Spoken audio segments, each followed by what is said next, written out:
It's Luke Howard live at lunchtime.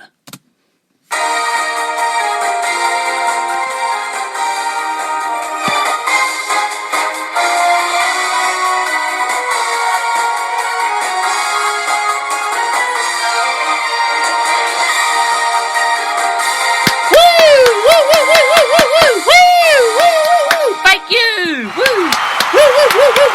Thank you very much! Thank you!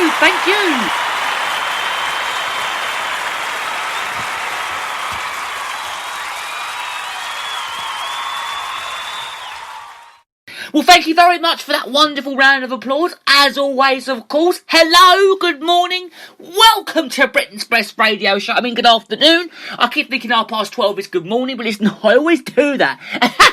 I always think 12:30 is morning, but it's still not. It's actually afternoon. I've really got to get used to that Monday to Friday, 12:30 to 1:15, saying good afternoon and then good morning on Saturday. I mean, I'm so used to saying good morning, Pete. You know what I'm like. It's so lovely to have your company, though, by the way, on Britain's Best Radio Show. It really, really is. Do get in touch with Britain's Best Radio Show. I would love to hear from you, and it's great for me to brighten up your days, especially at this time. I'm Luke Howard, the one and the only, and it's great to have your company this lunchtime, as always, Monday to Friday, from 12:30 until 1:15. Great to have your company, as always. Lots to get through on the show today. We got a show, and it's packed full of lots of different things. We're going to talk about Joe Biden on the show today. We're going to talk about the BBC. We're talking national days. We're playing music. We're just going to be chatting as always. This show's got a bit of everything. It's got absolutely everything on this show, isn't it? It's got loads of stuff on it. Blimey, we've got loads of stuff to get through. Yeah, so this is Britain's Best Radio Show. Lovely to have your company. Really, really is. Lovely for you all to be here. A dear listener out there. I really hope there is someone listening there. If you are listening, do get in touch with Britain's Best Radio Show. Lots of great people get in touch with the show. Jacoby from Where's Jacoby live? Where's Jacoby from? Wiltshire. She's got in touch with the show and she said, Luke, the show's fantastic as always. Well done. So thank you for that, Jacoby. That was yesterday she got in touch with the show, wasn't it? Yeah, it was yesterday. So yeah, so well done to her. And so do get in touch if you'd like to. The email to get through is garyjhoward68@hotmail.com or it's 345-457@student.hrc.ac.uk. Or find the show on Instagram. It is, of course, the Luke Howard fan page. Or you can use the hashtags, #Luke Howard, #Luke Howard Live at lunchtime, or #listen to Luke Howard Live at lunchtime. You can also leave the message below, and I shall get back to you on this very show. If you leave it after the show, I'll get back to you. If it's during the show, then I will do it. I do get in about 11:30, so it gives me an hour to sort myself out and the show and look through the script. So I do get here about 11 o'clock. So I'd like to get it all done and ready for the show for 12:30. So yeah.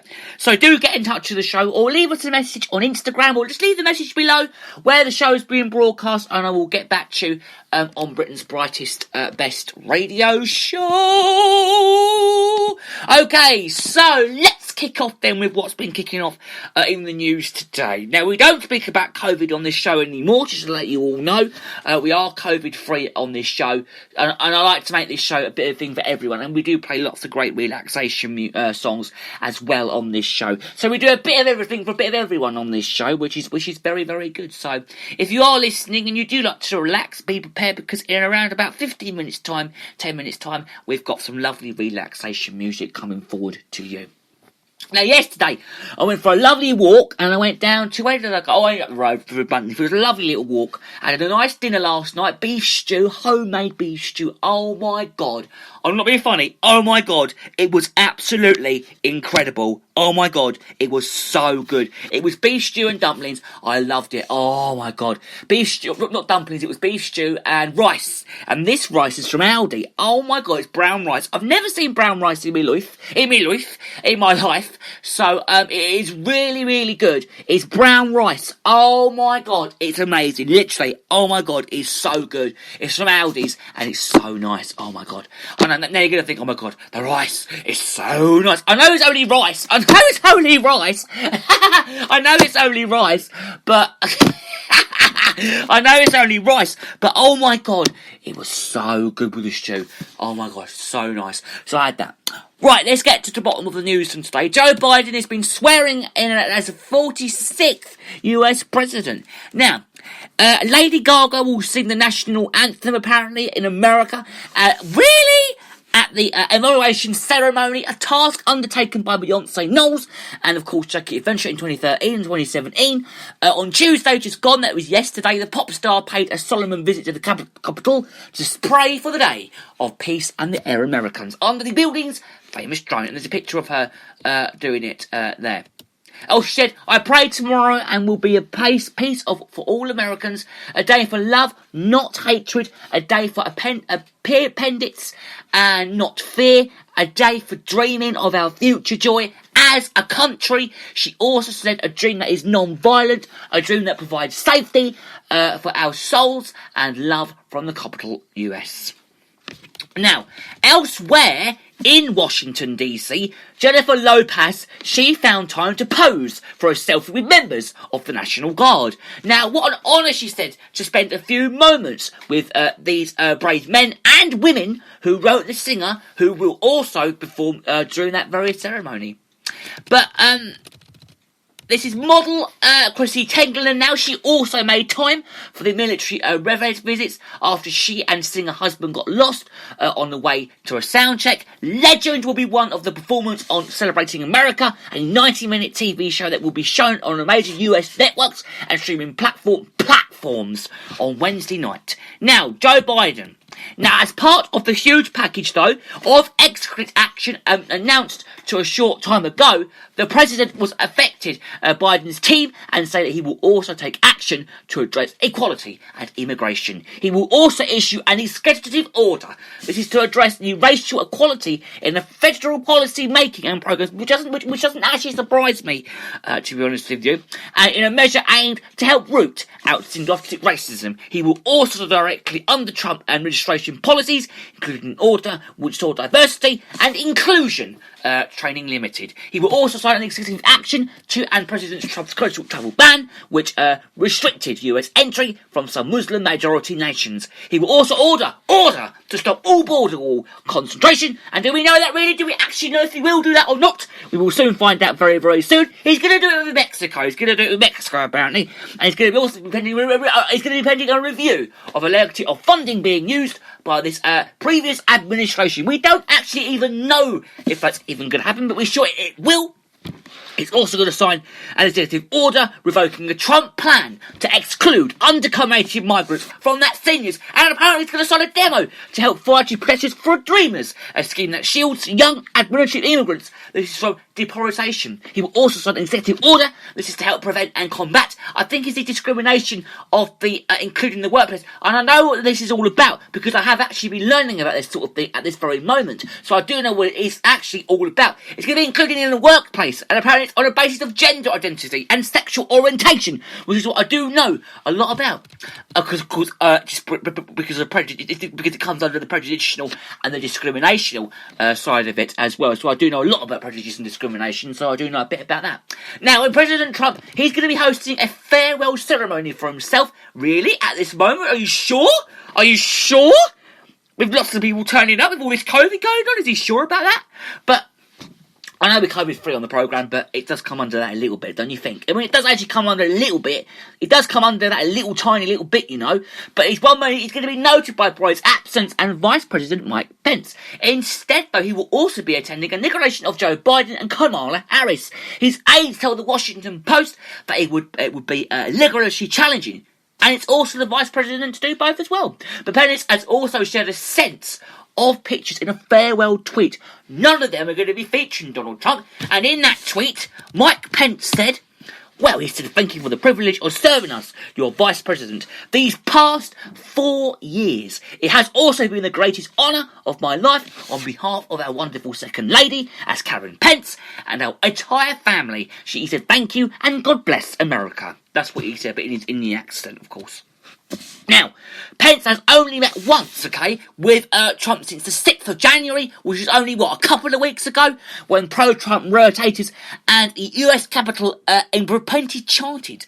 And the Vice President and his wife, Karen, will then fly home to Indiana, and it also remains unclear whether he intends to run the office again. Now, Kamala Harris survived the moment she became the first woman and the first black and Asian American person to be vice president. I actually saw that video of her talking, so I know what this is all about, Kamala Harris, so I do know what it's about. And it's also a very hearty laugh. In the video posted to her social media, she shared the news with President-elect Biden. He also did it as well. He did it to Joe as well, and we did it, Joe, they said, and you're going to be the next president of the United States. He said her words, they were about him, about the history of the moment is theirs. And that was over a year ago, as a senator from California, he was hoping to win the Democratic nomination for presidency, and she launched a potent attack on Joe Biden over a race during a debut, and many thought that it inflicted as a serious blow on his ambitions. But by the end of that year, though, the campaign was dead, and it was Mr. Biden who returned the 56-year-old to national spotlight by putting it on his ticket. Now, Lunchtime village in India's southern Tamil Nadu state is an exhilarating mood today, and it was rightly so as well. It is the mandatory anchorship village of the VP-elected Kamala Harris, who was there, and she had pulled out all stops to celebrate his historic moment. And Miss Harris is also the first female vice president of the US, and there are banners displayed in the major of road junctions, condensing her sweets and savouries, and have been prepared, and there's even a calculator there with pictures of Joe Biden and Harris being distributed as well. But people are carrying place cards of Harris and offered prayers of the local temple. They presented flowers and sweets as a token of gratitude to the family dead tree of Miss Harris, and fireworks followed, and chocolates were also distributed to devotees. And they also hope that Harris will visit the village someday, and her achievement has inspired many women in their village to a big dream, apparently. And Sadiqa, one of the organisers, had the BBC recalling how people heard and they prayed for Biden Harris' victory back in December last year. Now, Mr. Kamala lives far away from a village, but he also feels connected to her as well. Okay, well, let's have one last little bit then, because the heads of the EU's Executive and Council have both given speeches this morning, this very day, hailing the inauguration of Joe Biden, and the Council President Charles Michel told the European Parliament that it was an opportunity to elevate their transatlantic relationship, which has gradually suffered in the last 4 years. And I think we got a video of them talking, actually. Here we are. This new dawn in America is the moment we've been waiting for so long. Europe is ready for a new start with our oldest and most trusted partner. And this is why the Commission recently has adopted a new forward-looking transatlantic agenda. And it focuses on where we can together join forces to push for global change based on our common values, interests, and global influence. The Commission President, and she warned, that was her by the way, she warned that even through Donald Trump's presidency would soon be history. The moment will not be that she did Mr. Biden's oath, but she would provide a message of healing for a deeply divided nation. I think we'll leave that one there, because I want to talk about the BBC now, because it's been facing financial risk over licence fee income. Okay, so we're going to talk about that now. We'll talk about the BBC, because it's been facing significant uncertainty over its financial future, and apparently it's due to changes in budget habitats. And apparently it's also the National Public Office reported that it has found that while the BBC has remained the most used media brand, they cannot say that, because the BBC is one of the best, I want to say it is the best channels ever, because it does some fantastic news, and their news is amazing. All the news they say on the BBC is absolutely true. So they are, they're right with what they say. So I don't know what they're saying about the BBC here. Really, I don't actually really get this one, because the BBC remains the most used media Okay, but it's actually a very good company. But the audience has been sharing their poses and financial risk, as people are less likely to pay the licensing fee. But I think the BBC is the best channel out of all of them. I know ITV is brilliant as well. Don't get me wrong, I love ITV. I love Piers Morgan. I love them. They're brilliant. But but I love ITV. I prefer ITV really from the BBC. The BBC is amazing because it plays some great channels and great news. The news is fantastic. I use BBC for news, yeah, and EastEnders of course, and a few other bits and bobs. But then you've also got ITV again with channels on there like Piers Morgan, for instance, who is